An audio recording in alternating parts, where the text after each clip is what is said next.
ก็ได้เพราะว่าเวลานี้นกหนูออกหางออกตี้ออกตางกันหมดแล้วคนเอายังมกมุ่นอยู่การรับการนอนเป็นทาสของการรับการนอนก็แสดงว่าบักให้หวังความเจริญเขาใส่ตัวมีความจำเป็นอย่างมากที่ตุลุงจะต้องเจริญพรให้ท่านทั้งหลายทราบธรรมะนี่เป็นอาหารทางใจโดยตรงเขาจะต้องหล่อเลี้ยงธรรมะเข้าในจิตในใจถ้าจิตใจเขาปราศจากศีลปราศจากธรรมแล้วเขาจะอยู่บ่ม่วนท่านทั้งหลายต้องการตึงวันนี่ก็คือคนมีศีลมีธรรมอยู่แวดตัวเขาเมื่อต้องการคนมีศีลมีธรรมเขาก็ต้องฟังธรรมกันเหียก่อนแล้วนำไปปฏิบัติก็ใจก็ได้ใครได้แม่หญิงที่มีศีลมีธรรมแม่หญิงก็ใครได้ปอดใจที่มีศีลมีธรรมพ่อแม่ก็ต้องการลูกที่มีศีลมีธรรมลูกก็ต้องการพ่อแม่ที่มีศีลมีธรรมแก่บ้านกำนันตำรวจทหารก็ต้องการไพ่พลคนทั้งหลายมีศีลมีธรรมบ้านเมืองจะสงบเจ้าบ้านเจ้าจองทั้งหลายก็ต้องการแก่บ้านกำนันทหารตำรวจที่มีศีลมีธรรมตุเจ้าก็ได้ใครได้ศรัทธาที่มีศีลมีธรรมศรัทธาก็ใครได้ตุเจ้าที่มีศีลมีธรรมเมื่อเอาต่างคนต่างใครได้คนดีมีศีลมีธรรมแล้วเอาบ่ไปฟังธรรมะแล้วเขาจะไปฟังอะไรอย่างตุลงก็จะพยายามป้อนธรรมะเข้าโรงงานของพี่น้องทั้งหลายตึงวันเพื่อเอาใครได้คนมีศีลมีธรรมละอ่อนกินเหล้าสุมหัวมัวเก้ากันไล่ฟันกันเสี่ยงตึงบ้านตึงจองบังคับเมื่อคืนบ่ได้รับดีนอนดีเขาก็เดือดร้อนว่ากำนันกับผู้ใหญ่บ้านตำรวจทหารบ่พ่อบ่ก้อยเวลาที่เขาป้อนศีลป้อนธรรมฮึก็ว่ากำนันผู้ใหญ่บ้านรบกวนชาวบ้านแจ้งบ่แจ้งก็เปิดเครื่องขยายเสียงตามสายตั้งวัดตั้งวารรบกวนพี่น้อง10 ชาวชาวบ้านแล้วเฮาจะเอาอย่างใดกันแน่เมืองเฮาเป็นเมืองประชาธิปไตยให้อยู่อย่างมีคุณธรรมมีศีลมีธรรมคนขี้ลักขี้จกต่ำบ้านต่ำจองมานักคนบักเข้าวัดเข้าวามานักเฮาก็เดือดร้อนเวลาที่เปิดเสียงตามสายเพื่อพี่น้อง10 ชาวชาวบ้านได้ฟังเพื่อจะโน้มน้าวจิตใจให้อ่อนให้น้อมก็ว่าเปิ้นรบกวนพี่น้อง10 ชาวชาวบ้านรบกวนเวลารับเวลานอนตุลุงได้นำเอาพุทธภาษิตมาอ้างว่ากาเลนะธรรมัสสวนังเอตัมมังคารมุตตมังแปลว่าการฟังธรรมตามกาลตามเวลาเป็นมงคลอันประเสริฐอันใดเฮาก็ได้ใครได้ของดีประโตกประเสียงแล้วเมื่อของดีมาสู่บ้านสู่หอสู่เฮือนสู่ที่อยู่ที่นอนก็ซ้ำปฏิเสธทำแล้วเราจะเอาอย่างใดกันแน่โลกนี้จึงขอบคุณท่านกำนันผู้ใหญ่บ้านวัดวางอารามต่างๆและสถานีวิทยุต่างๆโดย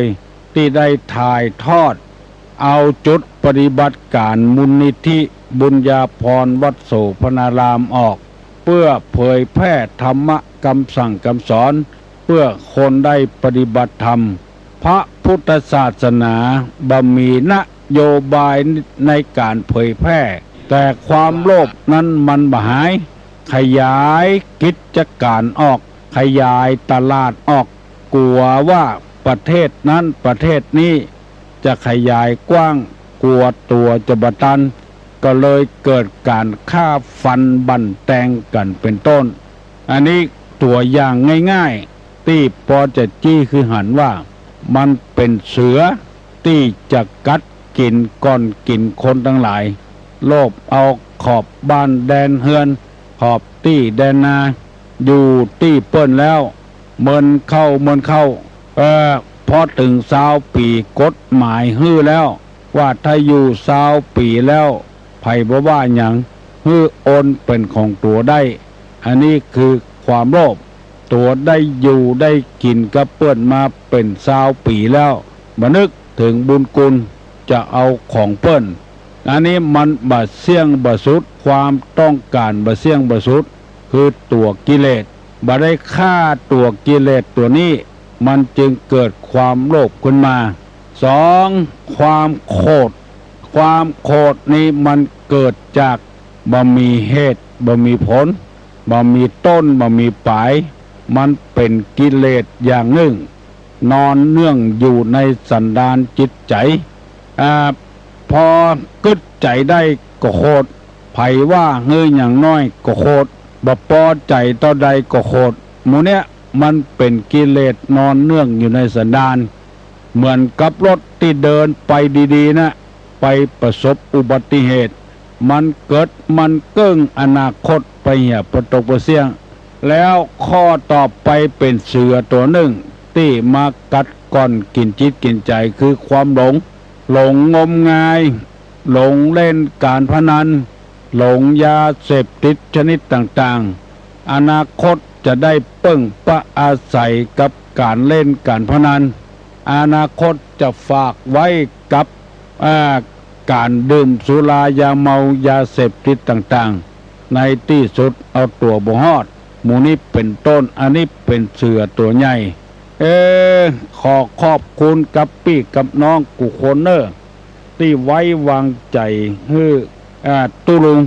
ได้นำเอาธรรมะในพระพุทธศาสนามาเทศน์บ่ได้เอาของมาแจกคนนั้นบ่ได้เอาของมาแจกคนนี้เพียงแต่ว่ามาเตือนสติกันอาหารที่เฮากินไปถึงวันบำรุงร่างกายความรู้ที่เฮาเรียนถึงวันบำรุงทางสมองส่วนจิตใจนี้บ่มีอันใดที่เหนือไปกว่าธรรมะคำสั่งสอนจึงได้เอาธรรมะมาเสนอให้พี่น้องทั้งหลายได้ฟังทุกวันคนเฮานี้ประกอบด้วยความทุกข์หลายประการต่างๆดังที่เคยเสนอมาว่า1สภาวะทุกข์เพราะสังขารเกิดแก่เจ็บตาย2ปกิณกทุ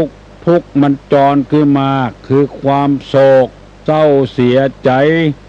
โทมนัสอุปยาต3นิพพัทธทุกข์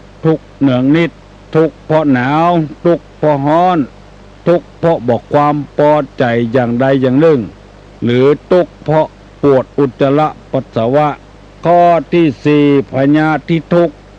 เวทนามีต่างๆตามสมมุติฐานเป็นต้นว่าการเจ็บการป่วยตับบ่ทำงานปอดบ่ทำงานอย่างหมู่นี้เกิดจากพยาธิทุกข์ทั้งนั้นทุกข์คือพยาธิข้อที่5สันตาปทุกข์ทุกข์คือความร้อนรุนหรือทุกข์ร้อนได้แก่ความกระวนกระวายใจถูกไฟกิเลสเผาราคะโทสะโมหะอันนี้เป็นกิเลสตัวใหญ่ดังที่ได้อธิบายไปเมื่อตะว่าแล้วข้อที่6ว่าวิปากทุกข์เพราะผลกรรมที่ได้ทำไว้ได้แก่วิปฏิสารคือความฮ้อนใจการเสวยอารมณ์ถูกคดีอาญาความเดือดร้อนความตกยากและการตกอบายหมู่นี้เปิ้นฮ้องว่าวิบากทุกข์เปิ้นอยากจะให้คนเฮาปราศจากทุกข์เหล่านี้คือสร้างแต่ความดีไว้ให้แก่บ้านแก่เมืองแก่พี่แก่น้องเมื่อคน5 คนจี้ไปว่าดี3 คนบดี2 คนแล้วเอาเสียงข้างมากเป็นประมาณอย่าไปเอาใจตัวเองว่าวิบากผลจะสนองมามลูนวันนี้จะอธิบายเรื่องสหคตทุกข์ไปด้วยกันหรือทุกข์กำกับกันได้แก่ทุกข์ที่เนื่องมาจากวิบุญผลอันนี้เรียกว่าสหคตทุกข์เป็นสหายได้ร่วมกันโดยที่เฮาบ่ฮู้ และไปร่วมกับคนอื่นเฮาก็พลอยเสียผู้เสียคนไปโดย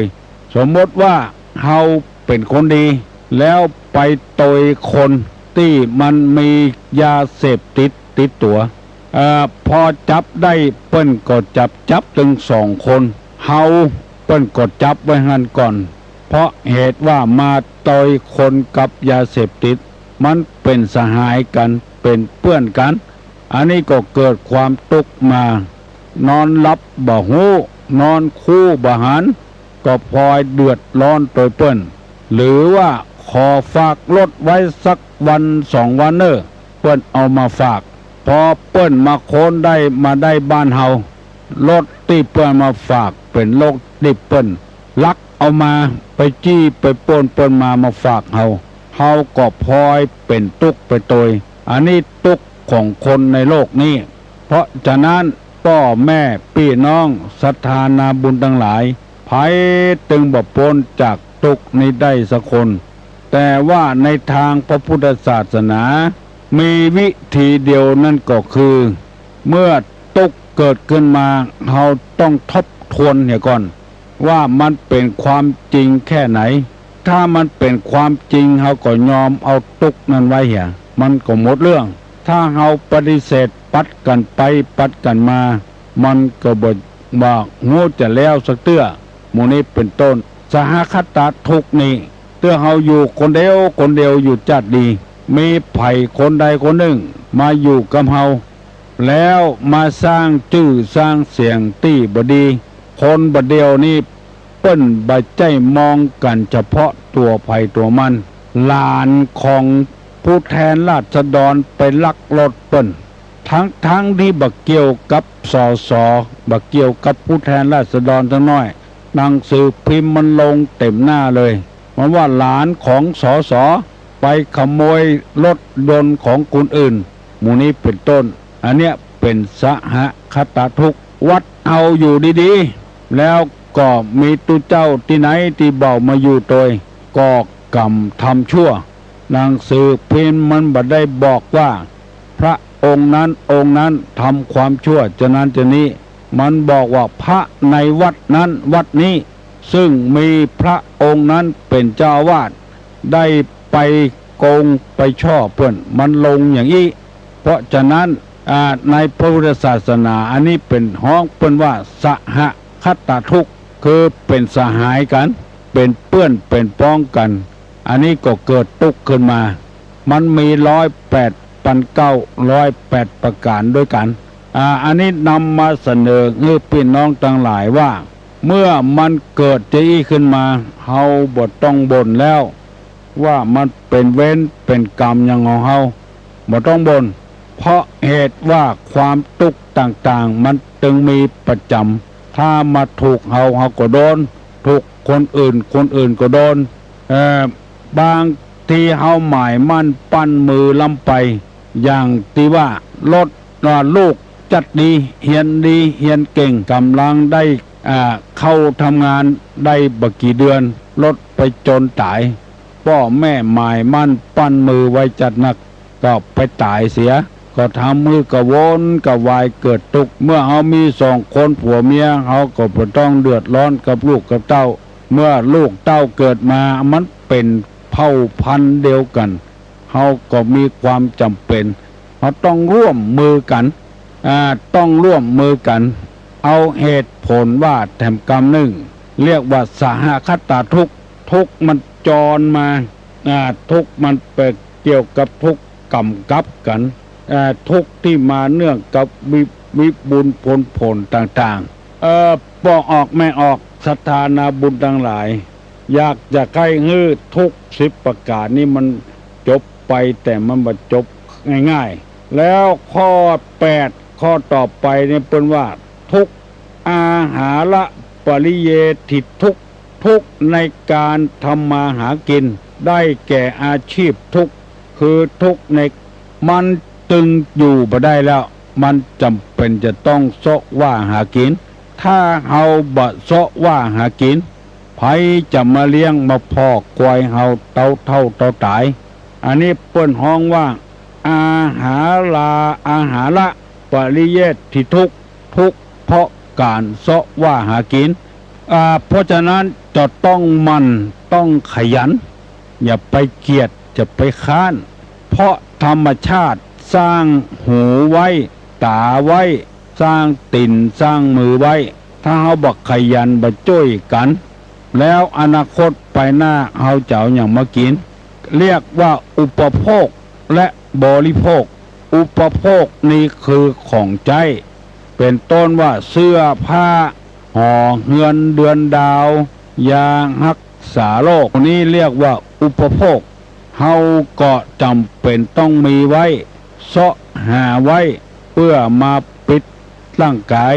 หรือเครื่องประดับประดาเป็นเพชรเป็นพลอยเป็นแหวนเป็นสร้อย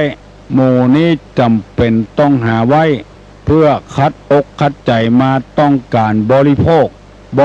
คนี่คือการกินอุปโภคนี่คือของใจเฮาจำเป็นจะต้องตุกน้อยอย่าไปบ่นกับมันหลีกเลี่ยงบ่ได้แล้วเพื่อคัดเก่าจิตใจของตนฮือดีฮืองามฮือเจริญรุ่งเรืองขึ้นฮือเป็นคนอยู่กับสังคมได้ตลอดไปจึงขอเสนอนี้ฮือพี่น้องทั้งหลายบอกว่าผู้นั้นจะเป็นไผก็ตามจะเป็นตุเจ้าเป็นพระนายเป็นป้อจายเป็นป้อแม่หญิงจะต้องมีอันเนี้ยเกี่ยวกับอาชีพการเสาะว่าหากินพระสงฆ์พระเจ้าก็ต้องมันบิณฑบาตการบิณฑบาตนี้ก็บ่เบียดเบียนไผชุดแล้วแต่ไผจะใส่เพื่อบริโภคเลี้ยงอัตภาพให้ชีวิตได้อยู่ไปเป็นวันพ่อออกแม่ออกก็เช่นเดียวกันตื่นมาหัวไปโกนไปเพื่อให้ชีวิตในอยู่ได้รอดบอกว่าเป็นไผสักคนเฮาจะไปจมไปเดือดบ่ได้เป็นข้าราชการบ้านเมืองบางทีตุลุงก็ได้ยินเขาใส่บ่นว่าเวลาปิดก็บ่ได้ปิดกระเปิ้นอย่างหมู่นี้เป็นต้นเพราะความบ่นของเฮานั่นแหละจึงเกิดความทุกข์ขึ้นมาเพิ่นบ่อยากจะให้คนเฮานี่มีความทุกข์ยากลำบากสักเท่าใดก้มหน้าก้มตาทำงานไปเมื่อเฮาเรียนบ่จบเฮาก็แค่เรียนจบแล้วบ่มีงานทำไปสอบเข้าที่ต่างๆก็เกิดเป็นทุกข์พอทำงานแล้วบ่ได้ย่างก็บ่นก็เดือดมันหลีกเลี่ยงบ่ได้เหี่ยแล้วเมื่อหลีกเลี่ยงบ่ได้เฮาก็มีความจำเป็นจะต้องเพื่ออาชีพเพื่อความเป็นอยู่ของเฮาทั้งอุปโภคและบริโภคไก่ตัวใดถ้ามันเคียมันซับก็ยักแควนน้อยเต็มเหนียงน้อยไก่ตัวใดถ้าบ่มันเคียบ่มันซับนอนอยู่วันค่ำกอดลำบากน้อยแล้วเขาจะเดือดหรือไผพระพุทธศาสนาสอนว่าแล้วว่าตนต้องพึ่งตนอัตตาหิอัตโนนาโถโกหินาโถปโลสิยาตนนั่นแหละเป็นที่พึ่งของตน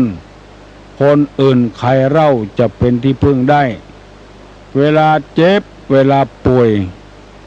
เขาต้องพึ่งตัวเก่าพยายามเป็นคนไข้ที่ดีของหมอจะไปเดือดไปดัง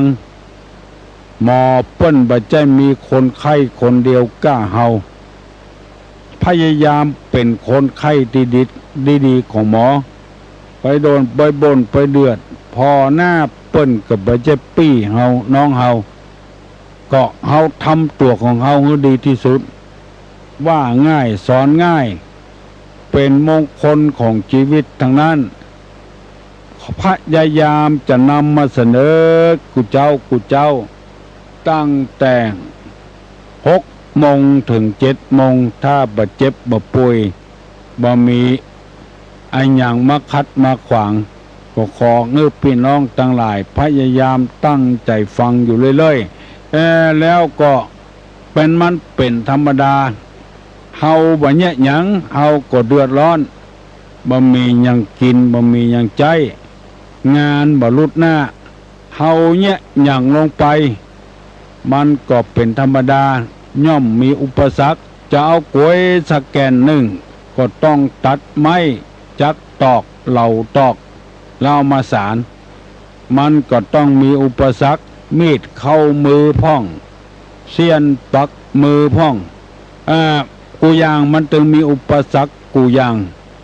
แต่แล้วเราจะไปมองมันอันใดถ้ามีจำนวนนักๆก็เอาจำนวนนักนั้นเป็นประมาณใจไพ่ใจเจ้ามันห้อยอยู่ที่เดียวกันความต้องการของคนมันอยู่อย่างเดียวกันมีหลายบ้านหลายจองได้มาโทรศัพท์มาบอกตุลุงว่าโอ้รายการของตุลุงนี่มันดีผมเปิดเสียงตามสายให้เจ้าบ้านฟังเจ้าบ้านก็ชอบบางรายก็บอกว่าเจ้าบ้านบ่ชอบมันมีจำนวนน้อยอันนั้นเขาก็บ่ต้องนับเปิ้นละเพราะว่าไอ้หยังก็ตามจะให้มันชอบเหมือนกันหมดมันเป็นไปบ่ได้พอให้เอาจำนวนนักเพราะว่าถ้าจำนวนนักอันใดนักก็ใจได้ละถ้าเปิ้นบ่ชอบนักกว่าชอบก็ขอให้ย่างเหียบ่ไปรบกวนเปิ้นละถ้าว่าชอบน้อยชอบบ่ชอบน้อยชอบนักก็เอาหมู่นักเป็นประมาณเพราะว่าเฮาถ้าไปฟังกรรมหมู่นี้แล้วบ้านเมืองตึงบ่เจริญมันตึงมีเป็นอย่างถ้าเฮาบ่มีน้ำกินบ่มีน้ำใจน้ำดื่มก็บ่มีน้ำเข้าให้เข้าสวนล้างถ้วยล้างจานก็มีเอาก็เดือดร้อนพอน้ำนักเข้ามาท่วมบ้านท่วมเมืองก็เดือดร้อนมันเป็นมันเป็นธรรมดาพ่อออกแม่ออกลูกนึงประเดี๋ยวนี้6 โมงเกือบ40 นาทีแล้วลุกจากที่นอนหมอนมุ้งที่เปิ้นเป็นข้าราชการบ้านเมืองทำงานนักถึง5 วัน 5 คืนบ่ได้ย่างก็นอนฟังอยู่ไปหั่นก่อนชั่วโมงเดียวบ่ได้ขอจะไปคัดขวางเจ้าบ้านเจ้าจองเปิ้นมุ่งสู่ความเจริญพยายามทำจิตทำใจตัวเฮาเนี่ยเหมือนกับพี่น้อง10 สาวเจ้าบ้านมันบ่เป็นหยังพยายามฟังไปเรื่อยๆบ่ได้ด่าไผบ่ได้แจ้งไผพยายามปลุกระดมคนให้ได้เป็นคนดีถ้าคนบ่ดีเฮาก็เดือดร้อนเปิ้นทำความดีเฮาก็สมควรจะอนุโมทนาโดยเปิ้นพอออกไม่ออกขอเมตตาเวลาวันนี้เป็นวันที่ต่างวัดต่างคณะสงฆ์ตำบลอำเภอแม่ริมมันมีเจ้าคณะตำบลรองเจ้าคณะตำบลรองเจ้าคณะอำเภอเจ้าคณะอำเภอหันว่าละอ่อนเฮียนหนังสือต่างธรรมะธรรมโมเนี่ยมีความสำคัญเขาจะสร้างคนให้เป็นคนให้กำลังใจกับเขาจะมอบทุนการศึกษาให้พระภิกษุสามเณรที่สอบนักธรรมตรีโทเอกได้และอภิธรรมได้บาลีได้ในวันนี้ขอเชิญชวนมวลต้านสาธุชนทั้งหลายมาร่วมกันถ้าบ่ได้ร่วมก็ยกมือ10 นิ้วอนุโมทนาก็พอใจแล้วฮัลโหลสวัสดีเจ้าตุลูนี่เจ้าแลนะเจ้านี่เจ้าแลนะเจ้าเจ้าแลเจ้าแลเจ้าเจ้าแลแม่แต่งแม่แต่งโอ้ได้ยินเผียปูนเจ้าเป็นได้นี่แล้วตุลูเจ้าไปถามตุลูอย่างเจ้าถามแน่นี่มันอยู่วัดบันดงแล้วพ่อแม่ไปอยู่บ้านฝางแล้วปุ่นมันมีถ่ายทอดเจ้าก็เลยอุปทานปุ่นมาเป็นอย่างนั้นตุลูเนาะไผ่ก็ไอ้ยังโยมันเป็นมาอยู่วัดบันดงแล้วก็ปุ่นมีสายอุปทานแล้วก็เจ้านี่มีส่งข้าวปุ่นมาเป็นอย่างแล้วก็เน้นกะเน้นพระเนนเนี่ยจ้ะพระเนนเนี่ยคือนั่นดงแล้วเจ้าไปส่งข้าววันคนที่เปิ้นมาเป็นอย่างแล้วเจ้าเนาะโอ้ดีกะอุปถัมภ์อุปถากคนเนี่ยตัวเนี่ยไทยแล้วเปิ้นบ้านเป็นกไก่อยู่ปะมันมีฝางแล้วเป็นหนังสือว่าสีนี้จ้ะโอ้ดีเดี๋ยวยินดีตัวอุปถากตัวยินดีตัวยินดีตัวอ๋ออนุโมทนาใจบุญขนาดขอบคุณนะเจ้าเจริญพร ยินดีตัวไม่ออกเนออุปถัมภ์อุปถากสามเณรเลี้ยงไปหันเตอะพ่อไปหันเตอะบำรุงพุทธศาสนาขอประกาศอนุโมทนาในจันแก้วนางวัวจันเมืองใจย่างเนิ้งสารปีบริจาคฮื้อรางวัลพระภิกษุสามเณร500 บาทพ่อนานอุดมศิลป์แม่ไพลินคำตาบ้านสารา500 บาทหลวงพ่อพระครูพุนรัตน์มาธรรมรัตโนวัดโสพนาราม500 บาทคุณนาติกางามทิพากรตึกสีพัดส่วนดอกจัน7 500 บาทอันนี้เป็น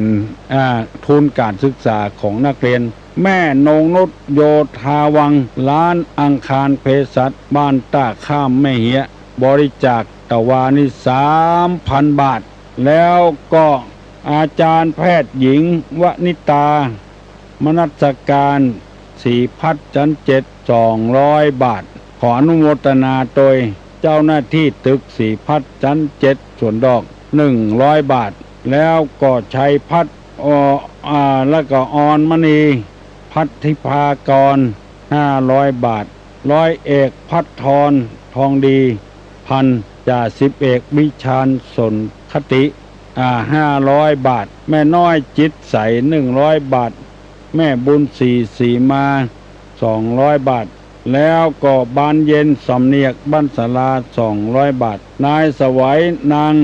อมรินทร์คำบุญเรืองบ้านศาลา100 บาทว่าคณะศรัทธาวัดสีจุมปูปัดติ้วเอามาหอมเมื่อตะวาเป็น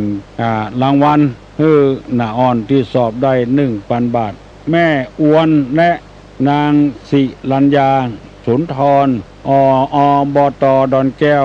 500 บาทน้องๆที่ทำงานอบต.ดอนแก้ว100 บาทนายอินคำนางคำบางทิพย์จรบ้านศาลา40 บาทนางเลียมดีจันทึกอมรินทร์20 บาทอันนี้ได้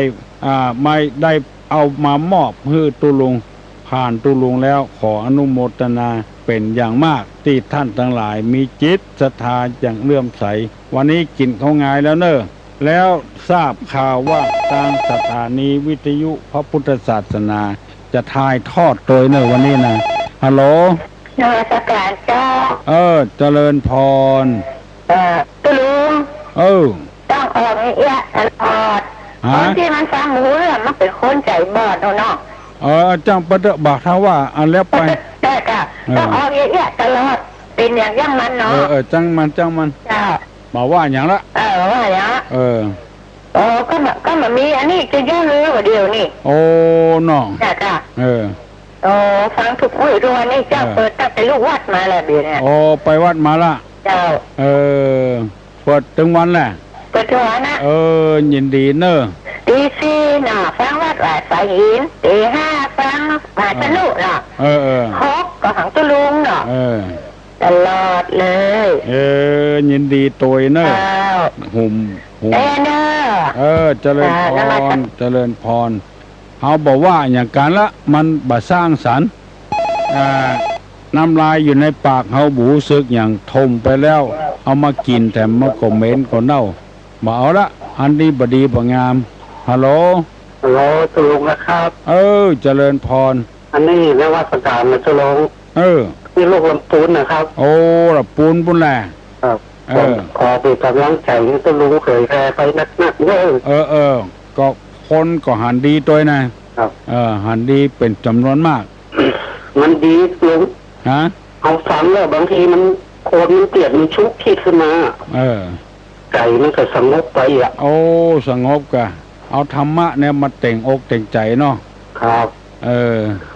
ว่าตะวันผมตรงทางนัดออนไลน์ไปเปลี่ยนชื่อของลูกเบานะครับชื่ออย่างก็200 บาทเอามูลตัวลุงครับประปูนแหละครับต่อใดก็ได้เนอะบอกว่ากันช่วยกันส่งเสริมพระเน้นเนาะครับลูกเปิ้นก็เหมือนลูกเฮานะถ้าเขาดีเฮาก็ม่วนใจถ้าเขาหายขาดไล่เต็กเฮงคมเองเต็งแป๊เปิ้นเฮาก็ทุกข์ใจเนาะเมื่อเขาบ่ดีเฮาก็เดือดร้อนน่ะครับผมเมื่อเขาดีมาเฮาบ่ส่งเสริมไปยังจะได้ เนาะเขาต้องส่งเสริมเขาพดน้ำใส่ปุ๋ยกันไปแต่น้อยบ่ได้กินก็จ้างมันเฮาก็ทำงานหน้าที่ของเฮาแล้วเนาะครับอันนั้นมาประกาศตัวลงมือเจริญพรเนาะเฮาก็ทำหน้าที่ของเฮาแล้วเพิ่นยังว่าบดีเตื้อก็เป็นหน้าที่ของเพิ่นเตอะถ้าคนบดีเกิดขึ้นในบ้านอาจองเพิ่นก็เดือดร้อนตู้เจ้ามีที่ไหนแก่แคว้นมีที่ไหนตำรวจทหารมีที่ไหนปปภกวยเวลาพอกวยก็เดือดร้อนนะเมาะแจ้งบัดแจ้งก็รบกวนเจ้าบ้านเปิดเครื่องดังเยอะๆจะเนี้ยจะได้แถมจะไปอยู่ประเทศไหนมาเหมือนประเทศไทยนี่ขอไปอยู่ต่างประเทศสักกรรมเถอะบ่ต้องยุโรปอะแค่เอเชียนี่ก็ตามเถอะแวดบ้านแวดจองเนี่ยขอไปอยู่กว่าเถอะเขาจะได้หู้สึกตัวเมื่อมันดี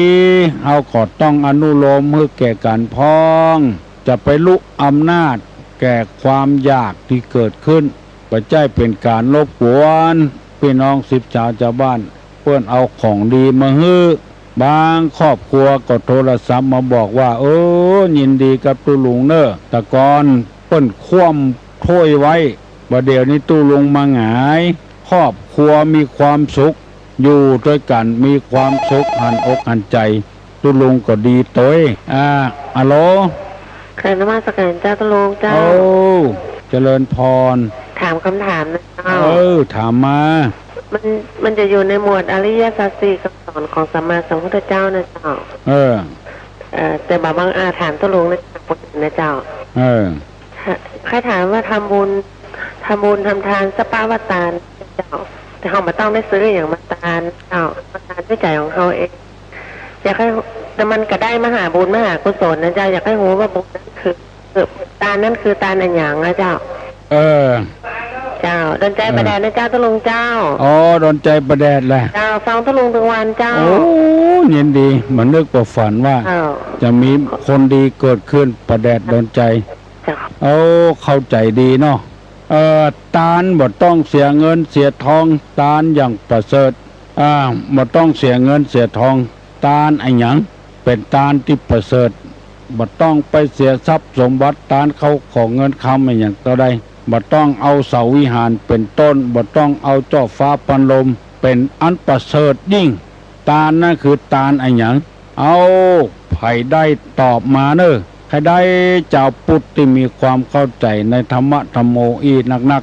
บ้านเมืองจะได้ร่มเย็นเป็นสุขเพื่อนฆ่าฟันบั่นแตงกันทางใต้3จังหวัดคุกคุนไปด้วยกลิ่นควันปืนเจาะเข้าขี้ข้างอยู่ในรถก็ยิงกันเฮาก็เดือดร้อนเวลาเอาธรรมะเข้ามาสู่จิตสู่ใจก็เดือดร้อนฮัลโหลเจ้านมัสการเจ้าตาไหนอย่างน้องตาอภัยทานนะเจ้าถูกต้องแล้วเนอะเจ้าน้องบันเย็นลากแก่นตอบว่าอภัยทานบัดจำเป็นที่จะต้องไปเสียเงินเสียทองมหาบดีก็อภัยคือกันเหียเฮางัดมันขึ้นมาแล้วมันบ่สร้างสรรค์เมื่อบ่สร้างสรรค์เฮาบ่ต้องงัดละส่วนมากเปิ้นหันดีโตยเฮางัดมันขึ้นมามันจะเดือดร้อนเฮาฮู้ว่ามันเป็นของเหม็นของบดีเฮาก็เอาเข้าดินเข้าหญ้าไปเหียการอภัยเนี่ยพระเจ้าแผ่นดินเปิ้นตามทำนักเหลือเฮาก่อนถึงวันนี้บางคนนี่ตึงบัดฟัง4ฟัง5บ่ฟังใต้ฟังเหนือบ่มีการอภัยคือกันเนี่ยเลยผิดพลาดพอให้พอดีก็ยกโทษให้กันได้ก็ยกโทษให้กันไปมันของที่มันบดีอย่างหญ้ามายลาบเนี่ยไผ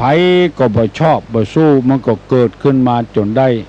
บางคนเปิ้นเข้าใจดีเปิ้นก็เอามาแปลงกระเช้าดอกไม้เอาเล็กโกนเข้าปักเหี่ยก็แปลงกระเช้าดอกไม้ก็ยังดีอยู่ยังมีทำประโยชน์ได้อยู่การอภัยคือคนก็อย่างนั้นตึงวันนี้เพราะความบ่อภัยคือกันนั่นเองผิดน้อยเดียวบ่ได้ก็ฆ่ากันฟันแทงกันไปพ่อนักฟุตบอลก็ดีนักเล่นกีฬาก็ดีแพ้ชนะเป็นของธรรมดาไผก็ต้องการจะให้มันชนะเมื่อมันบ่ชนะมันการเปิ้นก็แล้วไปบ่ต้องก่ออันอย่างขึ้นมาแถมหมู่นี้ แล้วก็อย่างที่ว่าเนี่ยในพุทธศาสนาว่า ผู้ชนะย่อมก่อเวรไผก็จ้างเถอะชนะกีฬาก็ชนะอันอย่างกาก็ย่อมก่อเวรขึ้นเพราะฉะนั้นเฮาบ่แพ้บ่การกันอยู่ไปตามสภาวะของภัยของมันจะบ่มีเวรบ่มีภัยกับตนกับตัวกับผู้หนึ่งผู้ใดดังนี้เป็นต้นขอเฮือพี่เฮือน้องพยายามฟังธรรมเฮือนักๆมันบ่ม่วนเฮาก็เดือดร้อนมันม่วนแล้วเฮาก็เดือดร้อนเฮาไปเนี่ยจะได้แถมฮัลโหลน้อยสาวเจ้าตุ๊กเจ้าวันนี้ลุงบางพ่อปุ่มเพิ่นมาถามปัญหาวันนี้น้องถามทุกหนึ่งตอบว่าอุปาติสานี่เป็นนามของไผ่เนาะเจ้าปฏิสารเดิมของไผ่เจ้าอุปติสะเจ้าไทยคนเป็นเจ้าเป็นชื่อของไผเจ้าอินนี้เนอะองค์ไหนเจ้าสาวกองค์ไหนถามธรรมะธรรมโมนี่ดีพุทธประวัตินี่ดีฮัลโหลครับไหว้สาครับหลวงพ่ออันแต่ว่าหลวงพ่อวันนี้หลวงพ่อได้ขยายความเสือ3 ตัวเสือ3 ตัวได้ชัดเจนแจ่มแจ้งมากเลยครับแต่ผมขอถามหลวงพ่อแถมข้อนึงว่าคือว่าทุจริต3เนี่ยกายทุจริตวาจาทุจริตใจทุจริตเนี่ยมันเป็นละลูกหลานของเสือ3 ตัวนี่ก็ครับขอขอบคุณนะครับหลวงพ่อครับทุจริต3กายทุจริตวจีทุจริตมโนทุจริตส่วนมากเอาจะหันว่าพระพุทธศาสนานี่นะจะงัดเอาเรื่องนี้มาอู้บ่อยเพื่อให้คนเอาที่อยู่ในโลกเนี่ยมกมุ่นอยู่ในอบายต่างๆมันเกิดจากโลภะความโลภมันเกิดขึ้นก่อนแล้วมันจะเกิดทุจริตขึ้นมาได้โดยวิธีใดก็บ่ได้ก็เลยเกิดเป็นกายทุจริตขึ้นมันโลภสมมติว่าเขากินเงินเดือนตึงวันเนี่ยบ่พอใจก็เกิดอยากจะให้มันโรยขึ้นได้นักขึ้นอย่างเงี้ยความโลภมันเกิดขึ้นกินก้าหัวคิ้วคนพ่องโกงประเทศชาติบ้านเมืองพ่องตามที่ตุลงมากึดใจเนี่ยมันจะต้องเป็นลูกหลานของเสือหมู่เนี้ยเสือ3 ตัวนี่นะทุจริตกายทุจริตวจีทุจริตมันจะเกิดขึ้นโกหกพกลมไปเลยเอาหินอันเดียวไปเซาะขายควายบ้านควายจองเอาบัญญังุไปเชาะขายให้เปิ้นยากบัดใจเฮาแป่งสักน้อยแล้วเปิ้นเอาไปอบรมว่ายาขนาดเนี้ยมันดีแล้วคนใดได้ถึงเป้านั้นเป้านี้จะมีรางวัลก็ไล่เอายาไปขายให้เปิ้นคนใดก็หายกับยาขนาดนี้หมดคนที่ตายบ่ได้เอามาอุกินแล้วบ่หายก็บ่อุเอาคนที่มันหายมาอุอันเนี้ยมันจำเป็นจะต้องโกหกพกลมมันเป็นลูกเป็นหลานของเสือตัวขี้โลภเนี่ยบันดาลขึ้นมาจำเป็นจะต้องอุจิตใจก็เช่นเดียวกันทุจริตในใจคือโลภะโทสะโมหะมันเกี่ยวเนื่องด้วยกันเพราะฉะนั้นในพระพุทธศาสนานี่ปรารถนาอยากจะให้คนเฮาเนี่ยหมดจากสิ่งเหล่านี้คือทุจริตกับโลภะโทสะโมหะมันเบาบางมันหายไปฮบราค่าฟันเอาระเบิดบอกว่าจะเป็นปรมาณูจะว่าเป็นนิวเคลียร์จิตใจที่ยังกึดหาอยู่มันมีอยู่ฮบกันชนะกันการกันเมื่อใดเมื่อเบาแต่ความโลภความโกรธมันยังคุกคุนอยู่มันก็จะปฏิวัติขึ้นมาอยากจะให้สิ่งเหล่านี้มันหายจากสันดานจิตใจของคนในทางพระพุทธศาสนานิยามเรื่องนี้มาตลอดเมื่อความโลภความโกรธความหลงมันเกิดขึ้นหลงว่ากายาเสพติดเนี่ยโดยลองกาเข้าไปก็ได้แต่ลงทุนไป10 บาทได้กำไรเป็น400 500ลอง20 บาทขึ้นไปก็ได้เป็นพัน30 บาท40 บาทเอาเข้าหลงแล้วกำนี้ความโลภเกิดขึ้นความหลงเกิดขึ้นว่าบ่มีไผฮู้เมินไปเปิ้นยึดเอาหมด ให้ฮื้อคนเราอยู่ไปตามน้ำทำไปตามตัวน้ำเปียงใดดอกบัวเปียงอันอยู่ตามสภาวะของมันคือมันไหลล่องไปตามกระแสน้ำบ่ฮื้อมันคล้องมันค้างที่ไหนอยู่อย่างมีความสุขครอบครัวที่มีความสุขวัดวาระหว่างเจ้าบ้านกับศรัทธาฮื้อมีความสุขส่วนมากนั้นอันดีๆนี่เฮาบ่พอกันบ่สนใจกันไปสนใจกับอันบดีปุ่นบางเตื้อแก่บ้านกำนันทำจัดเดียแปลงนั้นแปลงนี้เอาเห็นแล้วมันได้กินลูกอย่างเงี้ยน้อยเดียวแต่อันละทำมือคนคายจากการบำเพ็ญเพียรไปเห็นแล้วปากเป็นทุจริตไปเห็นแล้ววิ่งเต้นฮะนี่มันบ่ได้กินมันไปเงี้ยจะได้คือหมายความว่าตัวเองเนี่ยเป็นคนชั่วแล้วก็ว่าให้คนอื่นว่าคือเปิ้นชั่วเหมือนตัวเองอันนี้เป็นต้นเนี่ยพระพุทธศาสนานี่บ่อยากให้มันเกิดขึ้นเจออีบางทีก็หลงงมงายเห็นแต่เห็นว่าศาสนานั้นดีศาสนานี้ดีมันบ่สำคัญอย่างตัวใดขอเงืดต่างคนต่างดีนะคำมันก็ดีของมันราคาขึ้นอยู่เรื่อยๆแต่ก่อนบาทหนึ่ง400-4,000มาเดี๋ยวนี้บาทนี่เป็นหมื่นปลายแล้วเงินมันก็ดีของมันเพชรพลอยอย่างต่างๆก็ดีของไปของมันเพราะฉะนั้นเราจะไปว่าไผดีไผร้ายจะไปหันแก่ตัวหันแก่ได้ภัยอันตรายต่างๆที่มันเกิดขึ้นทั้งวันในก็ภัยคือทางในไปเผยแพร่ศาสนาคือคนได้เชื่อเลื่อมใสภัยบ่เคารพนับถือแก่เลยแห้งเอาของไปจอบไปแจกคือ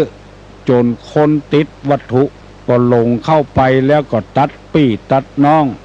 บ่ไปมาหาสู่หากันจัดนักหลายครอบครัวแล้วเนี่ยมันแตกมันแยกกันแต่ศาสนาพุทธนี่จะได้ก็ตึงบ่ฮือแตกฮือแยกกันฮือฮักกันปองดองกันมีความสามัคคีพร้อมเพียงเอียงหน้ากันขอเมตตาเจริญพรกับเจ้าพี่นายน้องพระสงฆ์พระเจ้าโดยเฉพาะอย่างยิ่งอำเภอแม่ริมนี่เนอะได้รับความอุปการะจากเจ้าคณะตำบลเป็นต้นว่าตำบลขี้เล็กสันปงริมเหนือ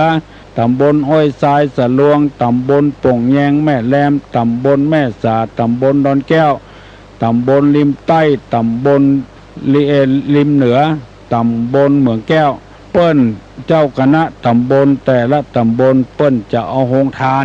มาร่วมกิจกรรมวันนี้เป็นที่เนี่ยปราบปลื้มยินดีเฮาช่วยกันสร้างสรรค์นะเฮาบ่ช่วยกันทำลายนะเฮาต้องการคนดีเมื่อละเอกละอ่อนเป็นคนดีและสามารถสอบได้เฮาบ่ฮื้อระวังกันโทอย่างเปิ้นบ่สร้างเสริมบ่ส่งเสริมมาก่อนหน้ากะไรอยู่ตุลุงก็ทำหน้าที่ของตุลุงเจ๊ยะมีอันใดที่เฮาทำได้ก็ทำไปพอออกไม่ออกก็ขอช่วยกันทำหน้าที่ของไปของมันมันถูกต้องเหมือนกับรถยนต์กะเครื่องสูบน้ำกะถ้าอะไรมันพร้อมสตาร์ทมันติดแล้วก็น้ำก็ปุ้งออกกวักมันก็สบายใจพระพุทธศาสนากับศาสนาต่างๆก็เช่นเดียวกันของอุปกรณ์มันพร้อมเถอะมันก็เดินไปโดยดีฮัลโหลตุลุงเจ้าจะเจริญพรมองแล้วนะเจ้าวันตอนนี้7 โมงแล้วนะเจ้าเลยเวลาขอเวลาน้อยเดียวถามตุลุงว่างานที่ตุลุงจัดวันนี้ถ้าจะเป็นมุทิตานะเจ้ามุทิตากะที่บอกว่ามีคนทำเท่าไหร่นะเจ้ามุทิตาน่ากะบับเป็นยังประกาศไปมุทิตาแปลว่าพลอยยินดีเมื่อผู้อื่นได้ดีเฮาก็ปฏิบัติตามหลักธรรมอยู่แล้วอัน7 โมง 8 โมงนี่ก็หูตั้งแต่กี้ละ7 โมงกับ5 นาทีละมันหมดแล้วขอยินดีเนอะแม่นายเนอะที่เตือนสติมานาฬิกาก็มี2 เดือน 3 เดือนก่อนในห้องส่งนี่พออยู่ตลอดเวลากลัวมันเลยพนมมือขึ้นเนอะจะปั่นปอนเนอะอายุวัฏโกธนะวัฏโกสิริวัฏโกญัสสะวัฏโกพละวัฏโกวนะวัฏโกสุขวัฏโกโหตุสัพพตาทุกขโลคาพยาเวลาโสกาจันตุจุปตวา อเนกาอันตะลญาปิเวนาสันตุจเตจสาใจยะสิทธิตนังลาปังโสถีภกยังสุขังพลังสิริอายุจะวันโนจะโพกังวุธิจยะสวาสตาวาสาจะอายุจะจีวสิทธิปวันตุเตวุธาปัจจายโนจตตาโลตัมมาวัฏันติอายุวันโนสุขังพลัง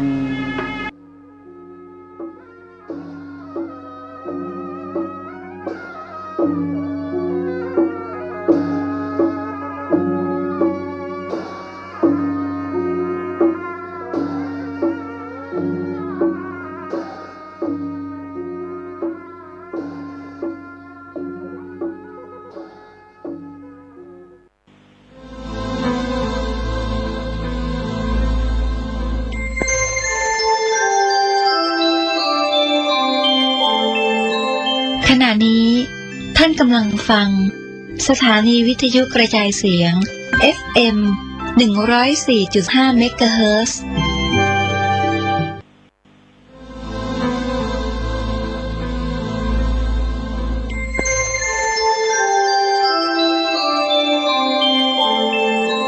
ขณะนี้ท่านกำลังฟังสถานีวิทยุกระจายเสียงพระพุทธศาสนา FM 104.5 เมกะเฮิรตซ์